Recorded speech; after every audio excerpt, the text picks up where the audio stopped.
Did you know your iPad camera can do more than just take pictures? It can actually read text. This amazing feature is called live text, and it can help you learn, study, and get information from the world around you. Let's open the camera app. Now, point your camera at any text, maybe from a book, a sign, or a handout. See that little button with the square and lines inside? It usually appears in the top right once your camera has detected text. That's your live text button. Tap that button.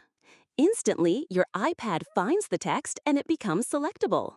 Now you can highlight words, sentences, or paragraphs, copy them to put into a note or a document, translate the text into another language, even have your iPad read the text aloud to you. Just tap Speak. How cool is that? This also works after you've taken a picture. Just open a picture with text in your Photos app, tap that same square with lines button, usually in the bottom right corner. If there's a website address in the text, your iPad will recognize it as a clickable link.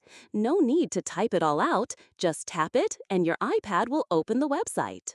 So, whether you're reading a book, seeing a sign, or looking at a document, your iPad's live text feature can help you interact with information in powerful ways.